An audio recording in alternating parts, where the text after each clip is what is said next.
नमस्कार दोस्तों, welcome back to Rohit study. स्वागत है आप सभी का आपके अपने YouTube channel Rohit study hub में। तो दोस्तों, जैसा कि आप सभी लोग जानते हैं, बैयर इंस्टीट्यूट ऑफ कंप्यूटर एजुकेशन का आपका अपना यूट्यूब चैनल, जिसके माध्यम से आप सभी बच्चों को मैं DCA PGDCA और BCA से रिलेटेड तमाम प्रकार के कोर्सेज और कंप्यूटर जो मतलब आपकी कॉम्पिटिशन एग्जाम्स की जितनी भी कोचिंग्स होती हैं उनके सभी क्लासेस मैं यहाँ पर आपको इस चैनल के माध्यम से प्रोवाइड करता हूँ। दोस्तों, आज की इस क्लास में हम जानने वाले हैं MS एक्सेस सब्जेक्ट के अंतर्गत यूनिट 4, जिसमें हम लोग को पढ़ना है पूरा फॉर्म क्या होता है, फॉर्म का उपयोग हम किस प्रकार से करते हैं। तो फ्रेंड्स, फॉर्म की बात करते हैं। इंट्रोडक्शन ऑफ फॉर्म्स यानी इंट्रोडक्शन टू फॉर्म्स क्या है, फॉर्म हम किस प्रकार से यूज़ करते हैं, फॉर्म कैसे बनाते हैं। इसके पूर्व की मैंने आपको क्लास में बताया था कि हम लोग किस प्रकार से फॉर्म क्रिएट करते हैं और फॉर्म क्या होता है। दोस्तों, डेटा को अधिक मात्रा में स्टोर करना एक्सेस का एक बड़ा कार्य नहीं है, ठीक है। अगर आप किसी एक्सेस की बात करते हैं, MS एक्सेस की, तो MS एक्सेस में किसी डेटा को स्टोर करना कोई बड़ा काम नहीं रहता, क्योंकि हम उसमें लगभग संपूर्ण प्रकार का डेटा हम लोग क्या कर सकते हैं, इनपुट कर सकते हैं, यानी डेटा को हम एडजस्ट कर सकते हैं।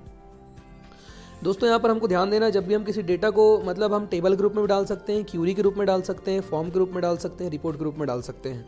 किसी भी डेटा को हम लोग जब डालेंगे, यानी कि अपने जब डेटा को जब हम लोग अपने सिस्टम पर ऐड करना चाहेंगे, तो उसके लिए हमको टेबल की आवश्यकता पड़ती है। एक्सेस के अंतर्गत हम लोग फॉर्म में भी उस डेटा को डाल सकते हैं। तो फॉर्म क्या होता है, अगर डेटाबेस टेबल में स्टोर किए गए डेटा से सही जानकारी प्राप्त की जाती है, तो उससे वह डेटा जिसे टेबल में आप स्टोर किया जाता है वो पूर्ण रूप से प्राप्त किया जाना चाहिए, ठीक है। अगर आप किसी डेटा को अगर मान लीजिए ऐड कर रहे हैं, किसी डेटा को अगर लेकर के आप आ रहे हैं, तो डेटा क्या होना चाहिए, पूर्ण रूप से मतलब डेटा प्राप्त होना चाहिए, आधा अधूरा डेटा नहीं रहना चाहिए। तो कुल मिलाकर के अगर हम किसी डेटा को सही और आकर्षक तरीके से अगर हम लोग प्रस्तुत करना चाहते हैं, या फिर एक सिस्टमेटिक तरीके से अगर कंप्यूटर में शो कराना चाहते हैं, तो उसी को क्या कहा जाता है, एक्सेस में ये बड़ा काम है। और इसी काम को जिस फॉर्मेट में किया जाता है, उस फॉर्मेट को हम फॉर्म कहते हैं। क्या कहते हैं, फॉर्म कहते हैं। मतलब कि डेटा को इनपुट करने के लिए, या फिर डेटा को आकर्षक रूप में, या फिर डेटा को डालने के लिए, या फिर डेटा को एडजस्ट करने के लिए हम जिस मतलब कि तकनीकी का प्रयोग करते हैं, उस तकनीकी को हम फॉर्म कह सकते हैं। हालांकि डेटा एकत्रित करने के लिए हम लोग टेबल का भी प्रयोग करते हैं, क्यूरी का भी प्रयोग करते हैं, लेकिन अगर हम उसको और अच्छे तरीके से अगर डालना चाहते हैं, मतलब कि आकर्षक तरीके से अगर देखना चाहते हैं, तो उसको हम क्या कर सकते हैं, उसको हम फॉर्म कहते हैं। फॉर्म के द्वारा हम डेटा को देख सकते हैं दोस्तों, जोड़ सकते हैं, डिलीट कर सकते हैं, कॉपी कर सकते हैं। ये सारी जो पद्धति होती है वो बहुत ही मतलब कि हम लचीले ढंग से कर सकते हैं। लचीले ढंग का मतलब ये है कि नॉर्मल से हमको किसी भी ज़्यादा मतलब ऑप्शंस की आवश्यकता नहीं पड़ेंगी, यानी ज़्यादा हमको तकलीफ़ों की आवश्यकता नहीं पड़ेंगी। तो हम पूरा डेटा को क्या कर सकते हैं, डाल करके रख सकते हैं। अब उसके लिए हमको अलग अलग प्रकार के फॉर्म की आवश्यकता पड़ती है। अलग अलग प्रकार के फॉर्म्स होते हैं। तो फॉर्म्स कितने प्रकार के होते हैं, क्या होते हैं, मैं आप सभी को बताऊंगा। तो फॉर्म में भी आप डेटा को जब पूरा डाल लेते हैं, तो डेटा को आप पूरा क्या कर सकते हैं, प्रिंट कर सकते हैं। मान लीजिए हमारे पास देखिए एक मतलब हमने ओपन किया हुआ है यहाँ पर, और ओपन करने के पश्चात मैं आपको बता देना चाहता हूँ, यहाँ पे आपने क्या किया, इस फॉर्म को ओपन किया है। क्रिएट पर आप क्लिक करेंगे, क्रिएट पर जाने के पश्चात क्रिएट पर क्लिक कीजिए, और यहाँ पर आप इस फॉर्म डिज़ाइन पर क्लिक कीजिए, तो आपके सामने कुछ इस प्रकार का इंटरफेस हो जाएगा। इसमें आपको क्या करना पड़ता है, अलग अलग प्रकार से आप फॉर्म को क्या कर सकते हैं, शो करवा सकते हैं। आपको यहाँ पर बटन बनाने की आवश्यकता होती है, ये है आपकी बटन, ठीक है, कमांड बटन। इस प्रकार से आप यहाँ पर बटन बनाएंगे। देखिए इतनी बड़ी मैं बटन बनाना चाहता हूँ, तो जैसे आप बटन बनाने की कोशिश करेंगे, तो यहाँ किस चीज़ से रिलेटेड आप बटन बनाना चाहते हैं वो विकल्प भी यहाँ पर ओपन हो जाता है। अभी हम बात करने वाले हैं दोस्तों टाइप्स ऑफ बेसिक फॉर्म की। फॉर्म क्या होते हैं, फॉर्म किस प्रकार से यूज़ किए जाते हैं।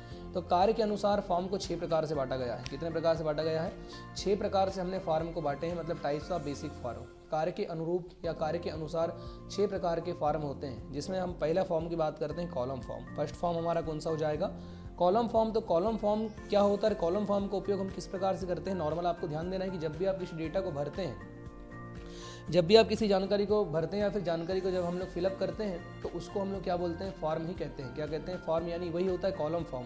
तो इसका उपयोग डेटा को इनपुट करने के लिए किया जाता है। किस लिए किया जाता है, डेटा को इनपुट करने के लिए मुख्य रूप से इसका प्रयोग किया जाता है। दोस्तों, जो वीडियो पर पहली बार आए हैं तो प्लीज़ वीडियो को लाइक जरूर कीजिएगा, और चैनल पर अगर आप पहली बार आए तो चैनल को सब्सक्राइब कर नोटिफिकेशन बटन जरूर ऑन कर लीजिएगा, ताकि आने वाली तमाम प्रकार की अपडेट आपको मिल सके। इसका आप स्क्रीनशॉट कर लीजिए फटाफट, ताकि आप इसको लिख भी सकते हैं। तो कॉलम फॉर्म का मतलब होता है डेटा को इनपुट करने के लिए हम लोग कॉलम फॉर्म का उपयोग करते हैं। तो नॉर्मल हम जिस फॉर्म का उपयोग यूज़ करते हैं, जब कॉलम, मैंने आपको इससे पहले प्रैक्टिकल में बताया था फॉर्म बनाना, तो वो फॉर्म क्या कहलाता है, आपका कॉलम फॉर्म होता है। दूसरा होता है दोस्तों टेबल फॉर्म। टेबल फॉर्म में क्या होता है, 2 या 2 से अधिक फॉर्मेट, ठीक है, 2 या 2 से अधिक फॉर्मेट किए हुए फॉर्म जब एक समय में दर्शाए जाते हैं, ठीक है। 2 या 2 से अधिक फॉर्मेट किए हुए फॉर्म, या फिर दो जो फॉर्म है, मान लीजिए अलग अलग फॉर्म हो, दोनों फॉर्म अगर आपको एक साथ अगर दर्शाए जा रहे हैं, तो एक साथ दर्शाए जाने वाले जो फॉर्म हैं उनको क्या बोला जाता है, टेबल फॉर्म बोलते हैं। यानी टेबल फॉर्म में आप दो या दो से अधिक फॉर्म के डेटा को एक साथ एक जगह दर्शा सकते हैं, वो कहलाता है आपका टेबल फॉर्म। तो इस बात आप इस चीज़ को आपको क्या करना, याद रखना, भूलना नहीं है। उसके पश्चात फ्रेंड्स यहाँ पर हम बात करते हैं आगे मेन फॉर्म या फिर इसको सब फॉर्म के भी नाम से जानते हैं। तो मेन फॉर्म क्या होता है, जैसे कि ये वह डेटा दर्शाते हैं जिसमें मतलब आपका फॉरेन फील्ड जो होता है और रिलेशनशिप इसकी क्या होती, समान होती है। तो फॉरेन की क्या होती है जिसमें मैंने आपको बताया था, और प्राइमरी की क्या होती है, दोनों में आपको मैंने बेसिक अंदर समझा दिया हूँ, आप उस क्लास को जाकर के पूरा देख लेंगे। तो कुल मिलाकर के फॉरेन की फील्ड रिलेशनशिप के समान होती है, जिसमें आप संपूर्ण डेटा को क्या कर सकते हैं, ऐड करके रख सकते हैं। इसको हम मेन फॉर्म बोलेंगे या फिर सब फॉर्म बोलते हैं। उसके पश्चात होता है दोस्तों चौथा डेटा शीट फॉर्म। कौन सा फॉर्म होता है, डेटा शीट फॉर्म। तो डेटा शीट फॉर्म की अगर हम बात करते हैं तो यह एक ही समय में अनेक रिकॉर्ड को रो व कॉलम के रूप में दर्शाता है। ठीक है, एक ही समय में अनेक रिकॉर्डों को या फिर एक से अधिक रिकॉर्डों को एक रो और कॉलम के रूप में दर्शाता है कौन, डेटा शीट फॉर्म। कौन सा फॉर्म होता है दोस्तों, डेटा शीट फॉर्म जो होता है वो एक ही समय में अनेक रिकॉर्ड को रो और कॉलम के रूप में दर्शाने का कार्य करता है। उसके पश्चात हम बात करते हैं 5वें नंबर पे, 5वें फॉर्म की हम अगर बात करें तो ये होता है आपका प्योर टेबल फॉर्म। अभी सबको पता होगा प्योर टेबल फॉर्म क्या होता है, प्योर टेबल फॉर्म का प्रयोग हम किस प्रकार से करते हैं। तो फ्रेंड प्योर टेबल फॉर्म जिस प्रकार से मैंने आपको बताया था एक्सेल में, ठीक है, एक्सेल में किस प्रकार से हम प्योर टेबल का निर्माण करते हैं, प्योर टेबल क्या होती है, उसको बनाने की प्रोसेसिंग क्या है, सभी मैंने आपको बता चुका हूँ। तो प्योर टेबल के माध्यम से हम संपूर्ण डेटा को अपने कंप्यूटर सिस्टम में ऐड करा करके रख सकते हैं। यानी हम किसी भी जो बड़ा डेटा है, मान लीजिए कोई अगर आप शॉप पे काम कर रहे हैं, कोई शॉप पर अगर आप काम करते करते उस शॉप की पूरी डिटेल्स अगर आप एक साथ देखना चाहते हैं तो उसको आप महीने के अनुसार, उसके पश्चात साप्ताहिक या फिर ऐसे अलग अलग उसको अगर फील्ड में आप अगर देखना चाहते हैं तो संपूर्ण प्रकार से आप उस डेटा को देख सकते हैं, डेटा को रीड कर सकते हैं। तो वही आपका कहलाता है मतलब आपका ग्राफिक्स प्योर टेबल फॉर्म। ठीक है, तो प्योर टेबल फॉर्म का मतलब होता है कि टेबल के रूप में आप संपूर्ण डेटा को बना करके देख सकते हैं, प्योर टेबल फॉर्म कहलाएगा। अब हम बात करते हैं ग्राफिक्स फॉर्म की। तो ग्राफिक्स फॉर्म क्या होता है दोस्तों, यह बार ग्राफ, पाई चार्ट तथा अन्य चार्ट के प्रकार को दर्शाने का काम करता है। ठीक है, बार चार्ट या फिर पाई चार्ट या फिर कॉलम चार्ट, तमाम प्रकार के अगर मान लीजिए आपने अगर चार्ट के रूप में किसी डेटा को बनाया हुआ है तो उन डेटाओं को दर्शाने का काम करता है कौन, आपका ये ग्राफिक्स चार्ट। इसकी आप क्रियाविधि याद रखेंगे, इसको आपको भूलना नहीं है क्योंकि ये इंपॉर्टेंट है। अब हम बात करते हैं कॉलम फॉर्म क्या होते हैं। सबसे फर्स्ट प्रकार देखते हैं कॉलम फॉर्म की। तो कॉलम फॉर्म में एक कॉलम वाले फॉर्म का उदाहरण है। ठीक है, एक कॉलम नुमा फॉर्म का उदाहरण होता है कॉलम फॉर्म। कॉलम वाले फॉर्म को एक टेबल के फील्ड को कॉलम के रूप में दर्शाया जाता है। ठीक है, जैसे मान लीजिए हमारे पास ये एक टेबल है, इसको अभी हम लोग क्या करते हैं, यहाँ पर देखेंगे टेबल, इसको राइट क्लिक करते हैं, इसको ओपन डिजाइनिंग व्यू पर क्लिक करते हैं। तो अभी आप देख सकते हैं यहाँ पर कोई भी डेटा हमने इसमें ऐड नहीं किया है, लेकिन यहाँ पर क्लिक करके इसको हम ओपन पर क्लिक करते हैं तो अभी हमारे पास कोई भी डेटा नहीं आया है। लेकिन मैं मान लीजिए यहाँ पर अलग अलग देखिए फील्ड का निर्माण कर देता हूँ। ये देखिए एक नॉर्मल से जो डेटा को आप देखना चाहते हैं, इस पूरा डेटा को अभी हम यहाँ पे फील्ड पर क्रिएट करते हैं। उसके पश्चात क्रिएट पर क्लिक करते हैं, यहाँ पर अभी जाएंगे डिज़ाइन फॉर्म पर, और फॉर्म पर जाने के पश्चात देखिए सूट ऑल टेबल्स पर क्लिक करके फर्स्ट टेबल को क्लिक करके हम यहाँ पर इनको ऐड करा लेते हैं। ठीक है, ये देखिए ये फील्ड 1, फील्ड 2, फील्ड 3 मैं यहाँ पे पूरा का पूरा क्या कर लूँगा, ऐड कर लूँगा। तो देख सकते हैं पूरा का पूरा डेटा यहाँ पर आ जाएगा। ठीक है, ये देख लीजिए पूरा का पूरा डेटा यहाँ पर क्या है, आ चुका है। संपूर्ण डेटा जो था यहाँ पूरा डेटा यहाँ पर आ गया। उसके पश्चात आप इसको अगर सेव करेंगे तो ये सेव हो जाएगा। इसको हम लोग क्लिक करते हैं यहाँ पे फाइल मेन्यू पर और इसको कर लेते हैं सेव पर क्लिक। सेव पर क्लिक करेंगे तो फॉर्म 1 के नाम से डेटा सेव हो जाएगा। अभी फॉर्म पर क्लिक करके आप इसको ओपन करेंगे तो देख सकते हैं आपके पास से फॉर्म के रूप में डेटा दिख रहा है। तो इस प्रकार से कॉलम नुमा फॉर्म आपके पास खुल चुका है। तो ये अगर ये टेबल में अगर आप इसको ओपन करके देखना चाहते हैं तो अब टेबल में आप जैसे जैसे यहाँ पर डेटा भरेंगे, मान लीजिए यहाँ पर अगर मैं कोई भी डेटा भरता हूँ, देख सकते हैं यहाँ पर ये डेटा आपका शो हो रहा है। देखिए मैं यहाँ पर डेटा भर देता हूँ, तो यहाँ से आप देख सकते हैं पूरा डेटा आपको दिखाई दे रहा है। ठीक है,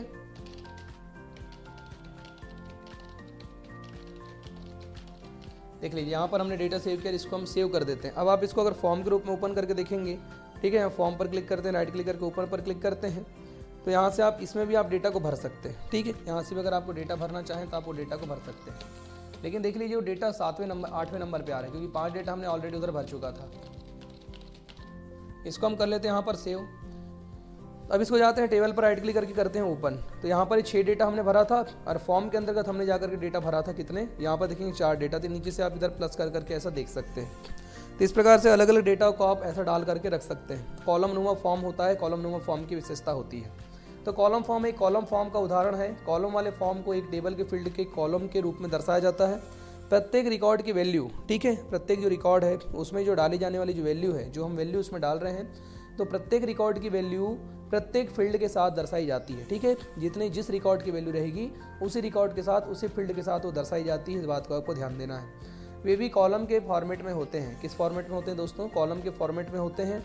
फॉर्म एक या अधिक स्क्रीन में आ सकते हैं, ठीक है। फॉर्म की अगर बात करते हैं तो वो एक स्क्रीन में भी आपको पूरा दिखेंगे, या फिर अधिक स्क्रीन का मतलब ये है कि वो अगर फॉर्म का अगर साइज बड़ा है तो अधिक स्क्रीन में भी दिखते हैं। इसको आपको ध्यान देना है। साधारणतः यह फॉर्म पेपर पर लिखे डेटा एंट्री फॉर्म की तरह होते हैं। फील्ड को यूज़र की इच्छा अनुसार रखा जा सकता है, ठीक है। फील्ड जो भी आप फील्ड लेना चाहें उन सभी फील्डों का आप चयन कर सकते हैं। फॉर्म में डेटा एंट्री आसान बनाने के लिए एक्सेस में स्टैंडर्ड विंडो नियंत्रण भी होते हैं, ठीक है। क्या होते हैं दोस्तों? स्टैंडर्ड विंडो नियंत्रण भी होते हैं। लाइन बॉक्स तथा विशेष इन्फेक्ट के यूज़र, ठीक है, यूज़ करने में आसानी बनाते हैं उसको। कस्टमर के लिए कंपनी तथा एक्सेस फील्ड के नेम है। इसके सामने आवश्यकता अनुसार बॉक्स बना करके आप फील्ड की वैल्यू चुन लेते हैं और नीचे कंट्रोल का हम बटन बना लेते हैं। तो आपने देखा भी होगा, यहाँ पर हम एक्सेस पर काम कर रहे थे, तो ये हमने क्या किया है, इतने हमने कॉलम नुमा फॉर्म में आकृतियाँ यहाँ पर चुन लिया। अगर हमको इसको बटन बनाने की अगर आवश्यकता है तो हम इसको फिर से लेआउट व्यू पर क्लिक कर लेंगे और यहाँ पर हम क्लिक कर लेते हैं ओपन पर। उसके पश्चात इसको हमने क्लिक किया हुआ है डिज़ाइन व्यू पर, डिज़ाइन व्यू पर जैसे ही क्लिक करेंगे यहाँ पर आना है, आपको डिज़ाइन पर क्लिक करना है। उसके पश्चात ऐड फील्ड, यहाँ पर विकल्प है, देखिए ये बटन का विकल्प है। बटन पर क्लिक करके यहाँ पर आप क्लिक कीजिए और जो भी बटन बनाना है बटन बना सकते हैं। मान लीजिए मैं रिकॉर्ड ऑप्शन पर ऐड न्यू बटन बनाना चाहता हूँ तो नेक्स्ट करता हूँ। फिर मैं इसको टेक्स्ट के रूप में लेना चाहता हूँ तो नेक्स्ट करता हूँ, फिनिश पर क्लिक करता हूँ। हमारी एक बटन बन करके तैयार हो गई है। अब हम इस फॉर्म को ओपन करेंगे, राइट क्लिक करके ओपन, देख सकते हैं यहाँ पर रिकॉर्ड बन गया आपका। ऐड पर क्लिक करेंगे, नया रिकॉर्ड आ जाएगा। ऐसे अलग अलग रिकॉर्ड को आप यहाँ पर, ये बटन हम इसलिए बनाते हैं ताकि हम उस बटनों की सहायता से रिकॉर्ड को अपने सिस्टम में डाल सकें। तो यही होता है फॉर्म का मुख्य रूप से प्रकार, जिसमें हम लोग रिकॉर्ड को क्या करते हैं, भरने का काम करते हैं। अब दोस्तों हम बात करने वाले हैं आगे। तो यहाँ पर ध्यान दीजिएगा, जो फॉर्म के डिटेल्स भाग में, ठीक है, जो भी कुल मिला करके जो मतलब फॉर्म के डिटेल्स भाग को नियंत्रण करते हैं, कंट्रोल बटन का यूज़ आप अलग रिकॉर्ड, आखिरी रिकॉर्ड तथा पहला रिकॉर्ड आदि के लिए भी कर सकते हैं। तो आपको मैंने बताया था फर्स्ट रिकॉर्ड को देखने के लिए भी आप इसका प्रयोग कर सकते हैं, लास्ट रिकॉर्ड को देखने के लिए भी आप इसका प्रयोग कर सकते हैं, और जितने भी कोई भी रिकॉर्ड को देखने के लिए आप इसका अगर प्रयोग करना चाहें तो आप इसका प्रयोग कर सकते हैं। किसका? जो मतलब आपके पास फॉर्म की जो डिटेल्स आप भरेंगे उन सभी का आप यहाँ पर यूज़ कर सकते हैं। अब हम बात करते हैं दोस्तों टेबुलर फॉर्म की। किसकी? टेबुलर फॉर्म क्या होता है, टेबुलर फॉर्म किस प्रकार से काम करता है। ऑर्डर्ड टेबल एक टेबुलर फॉर्म का अच्छा उदाहरण है, ठीक है। ऑर्डर्ड अगर टेबल की बात करते हैं तो ऑर्डर्ड टेबल एक टेबुलर फॉर्म का अच्छा उदाहरण है, जो कि एक साथ अनेक रिकॉर्ड को दर्शाता है, ठीक है। एक साथ अगर हमको अनेक सारे रिकॉर्ड को अगर देखना है, एक साथ अगर हम बहुत सारे रिकॉर्ड को एक साथ अगर देखना चाहते हैं तो उन रिकॉर्ड को दर्शाने के लिए किसका प्रयोग किया जाता है? टेबुलर फॉर्म का प्रयोग किया जाता है। इस फॉर्म के किसी भी भाग को कॉलम वाले फॉर्म की तरह फॉर्मेट कर सकते हैं, ठीक है। हम इस फॉर्म के जो जितने भी भाग हैं उनको सबको कॉलम फॉर्म के रूप में दर्शा सकते हैं, कॉलम फॉर्म के रूप में उनको दिखा सकते हैं। कॉलम के हेडर अलग पंक्ति में होते हैं। कॉलम के अगर हम लोग हेडरों की बात करते हैं तो कॉलम के हेडर जो होते हैं वो अलग पंक्ति में होते हैं, तथा उनको रिकॉर्ड से अलग फॉर्मेट में भी हम लोग उसका यूज़ कर सकते हैं। रिकॉर्ड से अलग फॉर्मेट में भी उनका पूरा हम प्रयोग कर सकते हैं। ऐसी फॉर्मेटिंग डेटा शीट में संभव नहीं होती, ध्यान देना। ऐसी जो फॉर्मेटिंग होती है वो डेटा शीट में संभव नहीं होती। इसमें कॉलम के हेडर को यूज़र अपनी आवश्यकता अनुसार प्रदर्शित नहीं कर सकता, ठीक है। इसमें मतलब कि कुल मिला करके इसमें कॉलम की जो हेडर होते हैं उन हेडरों को यूज़र अपनी आवश्यकता के अनुसार प्रदर्शित नहीं कर सकता, याद रखना। टेबल व फॉर्म में एक रिकॉर्ड अलग पंक्ति में भी आ सकते हैं, ठीक है। टेबल की बात करते हैं, फॉर्म की बात करते हैं, तो टेबल और फॉर्म में जो होता है वो रिकॉर्ड एक अलग पंक्ति में भी आ सकता है। यूज़र फील्ड में विशेष इफेक्ट डाल सकते हैं, मतलब अगर आप किसी भी फील्ड में अगर कोई अगर इफेक्ट अगर आपको डालना है, कोई अगर मान लीजिए कोई आकर्षक चीज़ अगर डालना है, किसी प्रकार से कोई अगर प्रभाव अगर उसमें डालना है तो आप पूरा इसका प्रयोग कर सकते हैं, प्रभाव आप उसमें डाल सकते हैं। फील्ड कंट्रोल के रूप में option button, command button, next button, check box इत्यादि आप डाल सकते हैं। देखेंगे यहाँ पर हम एक्सेस पर काम कर रहे हैं, मान लो अभी हमने सिर्फ एक ही बटन बनाया है, ऐड बटन। मान लीजिए एक और बटन की आवश्यकता पड़ गई तो फिर से यहाँ पर क्लिक करो, डिज़ाइन व्यू पर जाओ, फिर से यहाँ बटन पर क्लिक करो। बटन पर जाते यहाँ पर एक और बटन बनाई, मान लीजिए डिलीट बटन की जरूरत पड़ी, ये बन गई कमांड बटन। रिकॉर्ड ऑप्शन पर जाएंगे, डिलीट बटन पर क्लिक करके नेक्स्ट पर क्लिक करेंगे, फिर यहाँ पर टेक्स्ट पर क्लिक करेंगे, फिर नेक्स्ट पर क्लिक करेंगे, फिनिश पर क्लिक कर देंगे। देखिए एक और बटन बन गई। तो इस प्रकार से आप सैकड़ों बटन बना करके रख सकते हैं, जितने विकल्प आपको चाहिए, जो भी बटन या फिर जिस भी प्रकार से आप बटनों का यहाँ पर क्रम निर्धारित करना चाहते हैं, जिस बटन को भी आप यहाँ बनाने की कोशिश करेंगे वो बटन आप क्या कर सकते हैं, बना सकते हैं। इसके लिए आपको ज़्यादा टेंशन की आवश्यकता नहीं होती। चलिए दोस्तों आगे बढ़ते हैं हम लोग।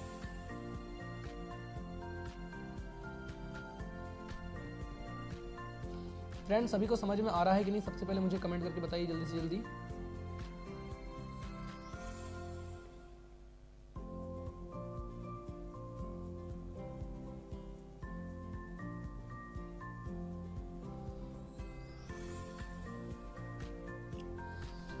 ओके फ्रेंड्स, चलिए जिन बच्चों को अगर समझ में नहीं आ रहा होगा तो मुझसे आप कमेंट करके पूछ भी सकते हैं। चलिए हम लोग आगे बढ़ते हैं। तो आगे हम जानेंगे हमारा अगला जो प्रकार है, चलिए बात करने वाले हैं आगे। ठीक है, तो यहाँ पर हम देखते हैं, अब बात करते हैं डेटा शीट फॉर्म का। डेटा शीट फॉर्म क्या होता है, डेटा शीट फॉर्म का प्रयोग हम किस प्रकार से करते हैं। डेटा शीट फॉर्म में क्या होता है दोस्तों, रो और कॉलम के रूप में डेटा को दर्शाया जाता है। किस रूप में दर्शाया जाता है, रो और कॉलम। डेटा शीट नाम से स्पष्ट है, डेटा मतलब जानकारी और शीट मतलब कुल मिलाकर के हमारी जो शीट जिस पर हम वर्क कर रहे हैं उस शीट में आपका रो भी होंगी और कॉलम भी होंगे, मतलब जानकारी रो और कॉलम के रूप में दर्शाया जाता है। एक स्प्रेडशीट जैसा दिखता है। कैसा दिखता है, स्प्रेडशीट। स्प्रेडशीट ने सभी ने देखा है, जो रो और कॉलम से मिलकर के बनी होती है, यानी MS, जिसको हम लोग एक्सेल के नाम से जानते हैं। किस नाम से जानते हैं, MS एक्सेल के नाम से जानते हैं। तो स्प्रेडशीट के जैसे दिखता है, एक फॉर्म के बजाय वो एक टेबल जैसा दिखता है। किस रूप में दिखता है, एक फॉर्म के बजाय एक टेबल के रूप में दिखता है। इस बात को आप ध्यान दीजिएगा। ठीक है, अब हम बात करते हैं मेन फॉर्म या फिर उसी को कहा जाता है सब फॉर्म। किस नाम से जाना जाता है, मेन फॉर्म या सब फॉर्म। सब फॉर्म का यूज़, ठीक है, अगर हम लोग सब फॉर्म की बात करते हैं तो सब फॉर्म का जो यूज़ है, सब फॉर्म का use one two many relationship की टेबल से डेटा दर्शाने के लिए किया जाता है। सब फॉर्म या मेन फॉर्म, देखिए वन टू मैनी का मतलब क्या था, एक व्यक्ति से जब मतलब कि एक से अधिक व्यक्तियों के साथ संबंध दर्शाया जाए। जैसे मैंने आप सभी बच्चों को पढ़ाया भी हूँ, एक टीचर का अनेक क्लासों के साथ या संबंध जब दर्शाया जाता है, वन टू मैनी रिलेशनशिप, ठीक है, एक से अधिक रिलेशनशिप, तो उसके लिए मतलब क्या होता है, मैनी रिलेशनशिप के लिए टेबल से डेटा दर्शाने के लिए इसका प्रयोग करते हैं।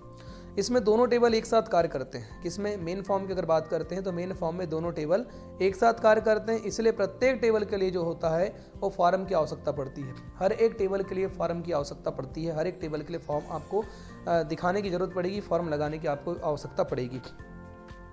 जो प्रत्येक टेबल से डेटा दर्शाएगा, मेन फॉर्म मेन टेबल से डेटा दर्शाता है। ठीक है, मेन फॉर्म एक डेटा से या फिर टेबल से फॉर्म दर्शाता है। इसको आपको याद रखना है, जो कुछ ही साइड से डेटा को दर्शाने का कार्य करता है। तो मेन फॉर्म जो होता है वो प्रत्येक टेबल के लिए फॉर्म की आवश्यकता इसमें होती है। प्रत्येक टेबल से आप डेटा को दर्शा सकते हैं और प्रत्येक टेबल से डेटा दर्शाने के साथ साथ इसमें जो रहता है आपका डेटा को टेबल में या फिर आप फॉर्म में किसी भी रूप में आप इसको कन्वर्ट करके परिवर्तित कर सकते हैं। कुछ ही साइड से डेटा दर्शाता है। ठीक है, इसमें मतलब कि अलग अलग प्रकार से आप डेटा को दर्शा सकते हैं।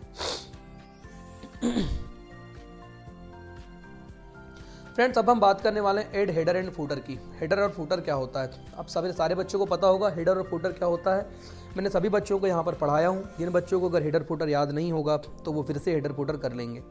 फॉर्म में हेडर और फूटर का भाग ऐसी जानकारी प्रदर्शित करने के लिए होता है जो कि प्रत्येक रिकॉर्ड में बदली नहीं जा सकती। मान लीजिए कोई डिफ़ॉल्ट वैल्यू का मतलब ये होता है कि जो ऑटोमेटिकली सब जगह प्रदर्शित हो।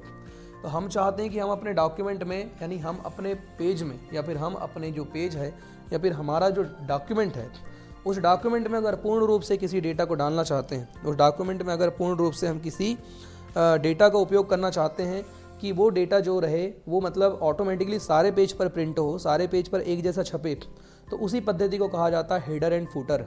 अगर हम ऊपर की ओर डालते हैं तो उसको हेडर बोलते हैं, नीचे की ओर हम लोग पेज के अंत में डालते हैं तो उसको बोला जाता है फूटर। तो इस प्रकार से हेडर और फूटर का क्या किया जाता है, उपयोग किया जा सकता है। अब हेडर और फूटर का उपयोग करने के लिए आपको सबसे पहले क्या करना पड़ेगा दोस्तों, सबसे पहले आपको अपने पेज को सिलेक्ट करना है। हेडर फूटर मार्क से आपको क्या करना होगा, टेबल में डालने के स्टेप्स बहुत सारे हैं। डिज़ाइन व्यू में सबसे पहले आपको टेबल को ओपन करना होगा। ठीक है, यहाँ पर देख सकते हैं आपके पास मतलब कि डेटा बना हुआ है। ठीक है, फॉर्मेट पर क्लिक करेंगे, हमारे पास आ गया फॉर्मेट में इन सब विकल्पों से रिलेटेड फॉर्मेट है। सबसे पहले हम इसको ओपन कर लेते हैं। इसको हम लोग क्या में ओपन कर लेते हैं, राइट क्लिक कर लेते हैं, इसको ओपन कर लेते हैं। ये हमारा आ गया फॉर्म। ठीक है, उसके पश्चात यहाँ पर बहुत सारे विकल्प बने हुए हैं, यहाँ पर आपके पास देख सकते हैं।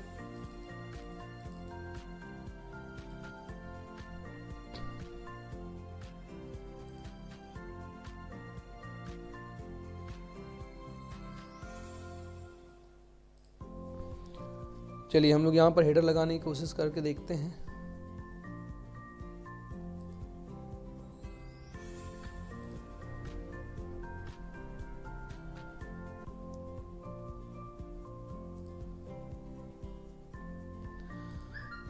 यहाँ पर अभी हमारे पास ऑप्शन दिखाई नहीं दे रहे हैं। मैं आपको बता दूंगा किस प्रकार से आप हेडर को फूटर को लगाएंगे। चलिए सबसे पहले हम आगे बढ़ते हैं। तो हेडर फुटर डालने के लिए सबसे पहले आपको डिज़ाइन मेन्यू पर क्लिक करना होगा। डिज़ाइन मेन्यू पर क्लिक करने के पश्चात व्यू मेन्यू से हेडर फुटर को सबसे पहले सिलेक्ट करेंगे, ठीक है। हेडर मतलब ऊपर और फुटर यानी नीचे। लेबल कंट्रोल को सिलेक्ट करना है, इससे फॉर्म के डिटेल्स भाग में सीधे आपको हेडर फुटर में चले जाना है। और फॉर्म के हेडर और साइज को बदलने के लिए आप क्या कर सकते हैं, हेडर फुटर का चयन कर सकते हैं। और ऊपर की ओर आप हेडर डाल सकते हैं, नीचे की ओर आप फुटर डालेंगे तो जो भी आपको डेटा ऐड करना है उस डेटा को हम लोग क्या कर सकते हैं, डाल करके रख सकते हैं। चलिए एक बार हम लोग ट्राई मार करके देख लेते हैं। सबसे पहले Ctrl+P दबाते हैं, ठीक है। Ctrl+ अगर P दबाने की अगर बात करते हैं तो ये तो हमारे पास डेटा जो था वो मतलब यहाँ पर सेव है। चलिए यहाँ पे अब चलते हैं, इसमें जाकर के यहाँ पर सबसे पहले हम Ctrl+P दबाएंगे तो हमारे पास कुछ इस प्रकार डायलॉग बॉक्स ओपन होगा। लेकिन हम इसको प्रिंट प्रीव्यू देखने की कोशिश करते हैं। प्रिंट पर क्लिक करते हैं, प्रिंट प्रीव्यू पर कोशिश करते हैं तो हमारे पास ये डेटा आ चुका है। अब आप यहाँ पर जाने के पश्चात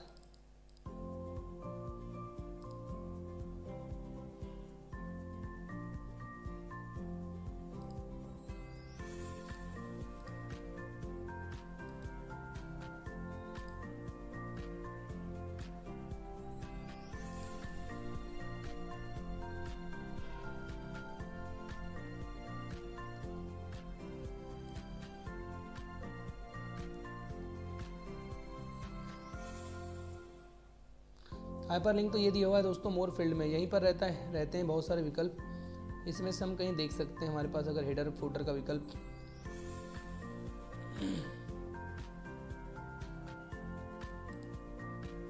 टेबल में टेबल प्रॉपर्टी,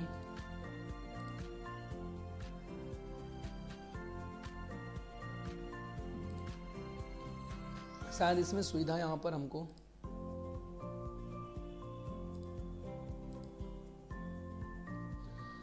चलिए यहाँ पर अभी दिखाई नहीं दे रहा है, आपको मैं बता दूंगा 2013 में हेडर फुटर की सुविधा है या नहीं, वो मैं आपको बता दूंगा क्लास में, ठीक है। तो यहाँ पर हम लोग हेडर फुटर की बात करेंगे तो हेडर फुटर डाल सकते हैं हम लोग अपने डेटा पर। अब बात करते हैं add field to a form. अगर हमको किसी अपने फॉर्म पर अगर कोई फील्ड मान लीजिए ऐड अगर करना है तो आप उस फॉर्म को में फील्ड को ऐड कर सकते हैं। तो फील्ड लिस्ट को विंडो की आप लिस्ट द्वारा आसानी से फॉर्म में डाला जा सकता है, ठीक है। अगर मान लीजिए कि हमने अगर कोई फील्ड को नहीं डाल पाए, मान लो हमें एक्सेस पर यहाँ पर फॉर्म को क्रिएट कर रहे थे, ओपन पर हमने क्लिक कर लिया, लेकिन इसको डिजाइन व्यू पर ओपन कर लेते हैं। तो मान लीजिए कि अभी हमने यहाँ पर आईडी, फील्ड नेम ये डाले हुए, मान लो ये हमारे पास टेबल की लिस्ट है, ठीक है। इस टेबल के लिस्ट में से हमने अगर मान लीजिए किसी फील्ड को अगर नहीं डाला होता तो आप फिर से यहाँ पर इसको ओपन करके और यहाँ से उस फील्ड नेम को ऐसा पकड़ के ड्रैग करके खींच करके आप यहाँ पर फिर से उसको एक बार ऐसा डाल सकते थे। तो इसी को बोला जाता है फील्ड नेम। अगर आप फील्ड नेम को अगर भूल गए डालना तो आप डाल सकते हैं। देखिए फॉर्म डिजाइन व्यू में ऑप्शंस में फॉर्म का रिकॉर्ड आप सोर्स ऑर्डर टेबल में ओपन कीजिए उसको, और उसके पश्चात अगर आपको वो अगर फील्ड अगर नहीं दिख रहा है जिस फील्ड नेम को आपको डालना था, अगर उस फील्ड नेम को अगर आपने नहीं डाला है तो आप उसको क्लिक करके ड्रैग करके खींच करके अपनी इच्छानुसार फॉर्म पर ले जा करके अपने फॉर्म में उसको जोड़ सकते हैं। इस बात को आपको याद रखना। जैसे कि मैंने आपको ये वाली प्रोसेसिंग करके बताया कि कोई भी फील्ड नेम को आप यहाँ से ड्रैग करके पकड़ के जैसे खींचेंगे तो वो फील्ड नेम जाकर के आपके अकाउंट मतलब कि फॉर्म पे जाकर के लग जाएगा और उससे रिलेटेड प्रॉपर्टी आपके पास ओपन हो जाएगी। उसके पश्चात दोस्तों हम बात करने वाले हैं add text to form use label option button. Option button का प्रयोग हम किस प्रकार से करते हैं, किस प्रकार से ऑप्शंस बटन यूज किए जाते हैं, तो सभी को समझने की आवश्यकता है। ऑप्शंस बटन क्या होते हैं, इनका प्रयोग हम किस प्रकार से करते हैं। तो लेबल बटन ऑप्शन की सहायता से हम फॉर्म पर टेक्स्ट को ऐड कर सकते हैं या फिर अन्य टेक्स्ट लिख सकते हैं। यूजर को विभिन्न कंट्रोल के विषय की जानकारी प्रदान करने के लिए लेबल अपने आप फॉर्म में डाले जाते हैं, ठीक है। तो ध्यान दीजिएगा फॉर्म पर डाले जाने वाला कोई भी डेटा क्या कहलाता है, लेबल कहलाता है, ठीक है। या फिर उसी डेटा को हम लोग फील्ड अलग अलग फील्ड में हम डेटा भर सकते हैं। तो यहाँ पर आपको मैंने बटन बनाना बताया, किस प्रकार से आपको बटन बनाना है। बटन बनाने के लिए सिंपल सा आपको फंडा कुछ नहीं करना है। यहाँ पर आपको इस बटन वाले सिंबल पर, ठीक है, अरेंज, उसके पश्चात देख सकते हैं आप यहाँ पर विकल्प दिए हुए हैं आपके पास, रिमूव, इंसर्ट, जो भी था यहाँ पे फॉर्मेट पर क्लिक करके भी आपके पास देख सकते हैं। फॉर्मेट में भी आपके पास विकल्प दिए हुए हैं, अरेंज में भी आपके पास बहुत सारे यहाँ पर विकल्प दिए हुए हैं। उसके पश्चात डिजाइन में क्लिक करना है, बटन पर क्लिक करना है। बटन पर जैसे ही क्लिक करेंगे तो उसके पश्चात बटन को ड्रैग करके बटन साइज को हम छोड़ेंगे तो हमारे सामने एक डायलॉग बॉक्स ओपन हो जाएगा। कमांड बटन विजार्ड देख सकते हैं यहाँ पर, कमांड बटन विजार्ड का डायलॉग बॉक्स हमारे पास ओपन हो चुका है।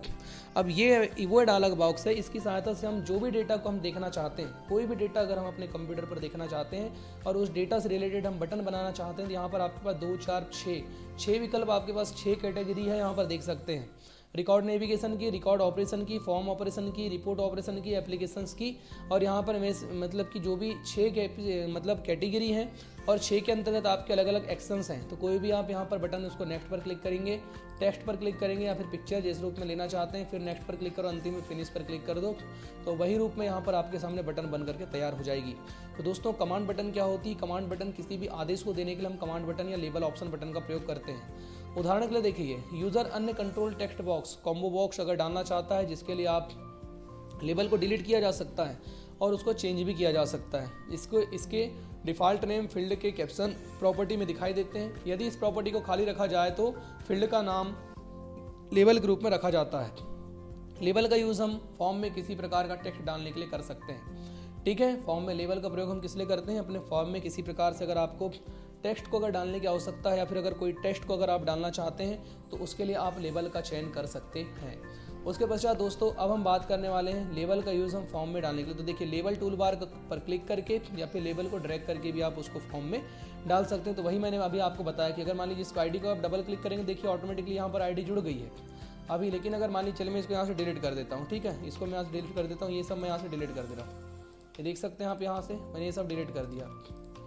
तो 2 प्रकार से आप यहाँ चीज़ों को डाल सकते हैं। एक तो आप डबल क्लिक करेंगे तो भी डेटा चले जाएगा, ठीक है, ये देखिए डबल क्लिक में, ये देखिए हम जैसा क्लिक करें तो ऑटोमेटिकली डेटा जुड़ रहा है। या फिर आप इसको ड्रैग करके भी ऐसा पकड़ के यहाँ से आप पकड़िए, ड्रैग करके यहाँ ला करके ऐसा छोड़ दीजिए तो भी आप डेटा डाल सकते हैं। मतलब 2 प्रकार से आप अपने डेटा को डाल सकते हैं अपने फॉर्म में, एक तो डबल क्लिक करके और दूसरा ड्रैगिंग प्रोसेसिंग के माध्यम से। देखिए, डिस्प्ले प्रॉपर्टी को सबसे पहले आपको चेक बॉक्स क्या होते हैं, तो चेक बॉक्स क्या होते हैं इसको आप ध्यान देना। चेक बॉक्स का मतलब किसी चीज़ को ऑन करने के लिए चेक बॉक्स, इसका यूज़ तब होता है जब उत्तर में या तो 2 में से एक वैल्यू को देने के लिए सीमित हो, जैसे हाँ या ना। जैसे आपने देखा होगा, मैंने आपसे बोला था क्या आप विवाहित हैं, हाँ या ना, तो ऐसे 2 में से किसी एक ऑप्शन को हमको सिलेक्ट करना पड़ेगा। तो उसी के लिए हम लोग किसका प्रयोग करेंगे? चेक बॉक्स का प्रयोग करेंगे। ठीक है, तो चेक बॉक्स क्या होते हैं? यूज़र में जब अगर यूज़र चाहता है किसी वैल्यू को देने के लिए, ठीक है, जैसे कि आपका नो, सही या गलत, ऑन ऑफ, जैसे अगर विकल्प है मान लीजिए, तो उनके लिए हमको क्या डालना पड़ता है? चेक बॉक्स बनाना पड़ता है। तो चेक बॉक्स यहाँ पर देख सकते हैं हम लोग, यहाँ पर हमारे पास बहुत सारे बटन बने हुए हैं, ठीक है। तो यहाँ पर देखेंगे, यहाँ पर ढेर सारे हमारे पास बटन्स बने हुए हैं, हम इन पर क्लिक करके देखते हैं। जैसे कि देखिए टेक्स्ट बॉक्स है ये, उसके पश्चात ये आपका है आपका लेबल, उसके पश्चात ये बटन है, फिर यहाँ पर आपका बना हुआ देखिए टैब कंट्रोल, वैसे ही आपका यहाँ हाइपर लिंक के लिए होगा, ये आपका दिया हुआ है वेब ब्राउज़र के लिए, ठीक है। उसी प्रकार से यहाँ नेविगेशन कंट्रोल है, ये देखिए ये है आपका चेक बॉक्स। चेक बॉक्स पर क्लिक करेंगे, यहाँ पर हम क्लिक कर लेते हैं। चेक बॉक्स पर जैसे ही क्लिक करके हम इसको छोड़ेंगे तो यहाँ पर देखिए एक चेक बॉक्स आपका बन चुका है। तो ये कोई भी चेक बॉक्स को हम लोग यहाँ पर बना करके रख सकते हैं। चेक बॉक्स कब काम में आएगा? जब मान लीजिए जब इसको कंट्रोल एस से हम सेव कर देते हैं, राइट क्लिक करके ओपन पर क्लिक करते हैं, देख सकते हैं चेक बॉक्स हमारा ऑन और ऑफ। इस प्रकार से आप इस चेक बॉक्स को ही ऑन करेंगे। जैसे मान लीजिए ये इस फील्ड में मैं लिख देता क्या आप, देखिए यहाँ पर मैं लिख देता हूँ, ठीक है। यहाँ पर अगर हम लोग लिखना चाहते हैं कि आप पास हैं या फेल हैं, पास, जैसे मान लीजिए मैंने लिख दिया यहाँ पे पास। अगर आप पास हैं तो हमने इसको चेक बॉक्स को ऑन किया है, नहीं है पास तो इसको हम लोग चेक बॉक्स को बंद कर देंगे। इस प्रकार से हम लोग ये चेक बॉक्स का उपयोग कर सकते हैं। देख सकते हैं चेक बॉक्स हमने बनाया, चेक बॉक्स का हम लोग पूरा यहाँ पर यूज़ कर सकते हैं। जैसे अलग अलग प्रकार से बॉक्स बनाए जाते हैं, ठीक है। अब होता है कॉम्बो बॉक्स। कॉम्बो बॉक्स क्या होता है? कॉम्बो बॉक्स का यूज़ हम किस प्रकार से करते हैं आइए जानते हैं। फॉर्म में कॉम्बो बॉक्स डालने के लिए कई तरीके होते हैं। यदि किसी फील्ड की कंट्रोल प्रॉपर्टी को कॉम्बो बॉक्स में सेट की कर दिया जाए तो कॉम्बो बॉक्स अपने आप फॉर्म में जुड़ जाता है। एक फॉर्म में कॉम्बो बॉक्स के जोड़ने के लिए टूल बार के कॉम्बो बॉक्स टूल को चुनना होगा, कॉम्बो बॉक्स को ड्रैग करके फॉर्म में ले जानेंगे। ऐसा करते ही कॉम्बो बॉक्स का विजार्ड हमको दिखाई देगा।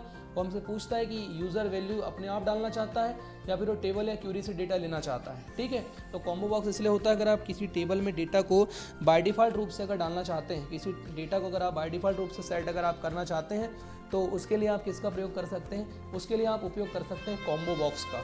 किसका प्रयोग कर सकते हैं दोस्तों? कॉम्बो बॉक्स का आप प्रयोग कर सकते हैं। तो उस चीज़ को आपको ध्यान रखना, भूलना नहीं है।